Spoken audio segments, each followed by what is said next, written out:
these? Yeah, absolutely. Yeah, I'm going to use those, all those little motors for their cheeks and everything, because I think I've got 6 motors in my old set, so I should be able to move his face somewhat. So is all this creature creation, is all this self-taught, or did you have some sort of background in this, or what?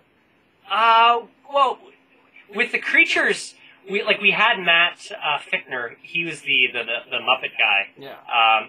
All those puppets in the tavern were all his, and he did them all himself. I went to his place. We filmed them all, and he also designed the mask for Kruskal, sort of the rotted face with the clock, little hook and everything. So I went to his shop, and we were sort of just talking about what Kruskal would look like. And he has this incredible workshop because he's a professional puppeteer. He was on Majorium, the one with Dustin Hoffman there and Natalie Portman. Majorium, I forget. Mr. Megorium's Magic Emporium? Oh yeah, we got it from the Mr. Megorium's, yes, Magic Emporium. What is it? Thank you, Yeah. Thank you, voice from beyond the grave. Yeah, that's Robin in there. Yeah, feel free to make fun of my horrible interviewing skills. By the way, I'm a journalist by day, if you believe that. So. Okay, well, this is fun. I'm just letting it roll. We'll edit out all the parts where I'm in. Sure. So, well, cool. But yeah. Oh yeah. Okay. Yeah. So I went to his place and I saw all his cool stuff and all his methods of building puppets. He actually also built us the evil villain on Sex that was going to come into play around episode 6.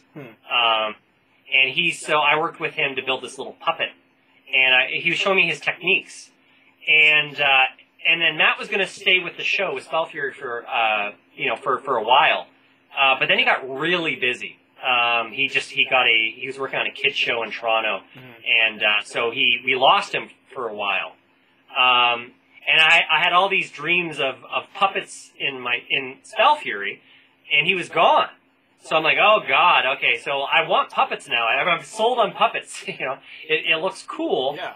So I just Googled how to make puppets, and with the knowledge that it's possible to make your own, seeing Matt do his, and I'm just learning. So I'm just learning as I go. So Slorf was my first attempt to make a puppet, and I've made one more that will be in the show later, and then the really cool one is the one I'm working on right now. It's going to be hopefully pretty sweet. That's cool. but a beholder or something, like, obviously I don't want to do a beholder, but maybe a beholder mixed with I don't know, who knows? Yeah. Just combine it with something else, right? But yeah, beholder would be awesome to have on the show. Something along those lines, something. Yeah. Because you've already done the sort of you got the flying, genie demons down.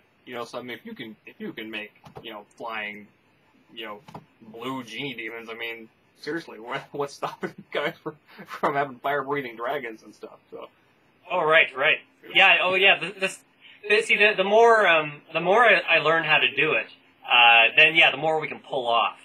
Well, even those demons, for us, that was like a huge deal for us.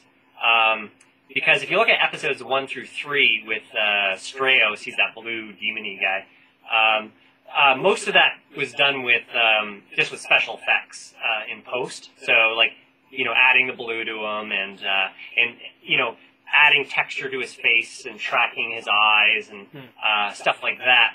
But it was an incredible amount of work. It was just so much. It actually was crashing my computers at the time. And I'm like, there's got to be a better way. And as I went through the show, the rule, what I'm starting to learn is do it in camera. Do as much as you possibly can in camera.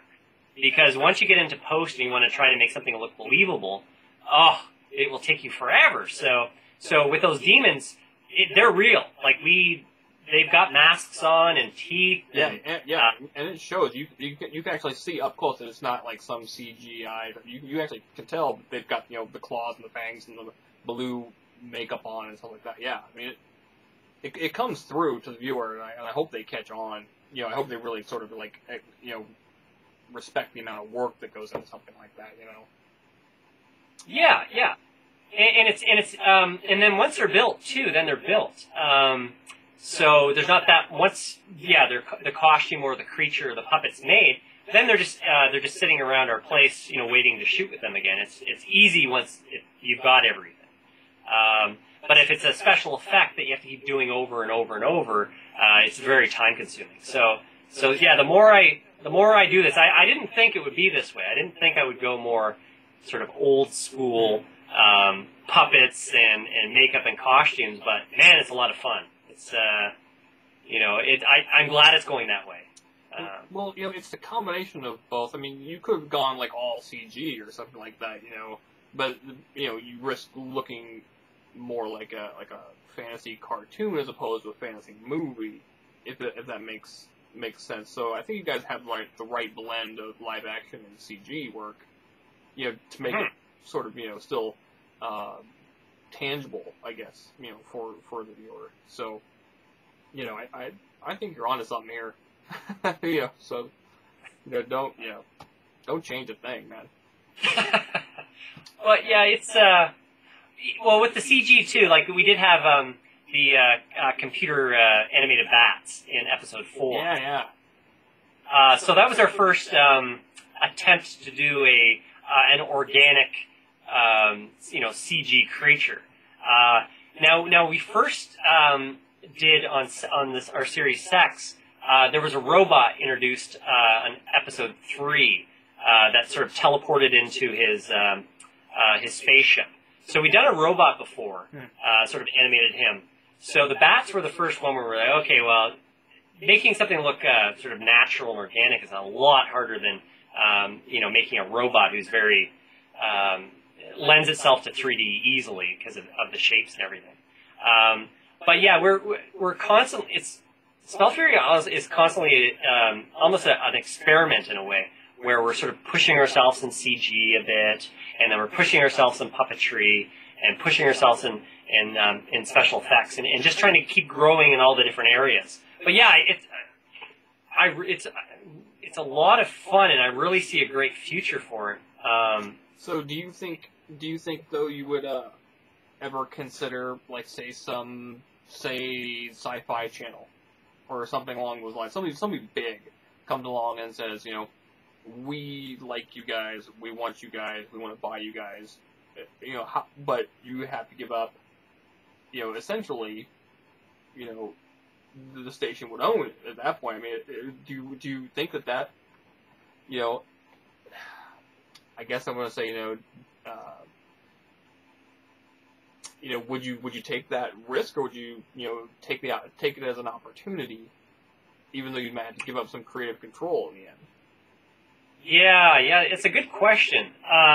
There's another, I'm not sure how you pronounce it. It's either Rise, the series, or Reese, the series. It's about a girl or a wolf. They shoot it in Vancouver.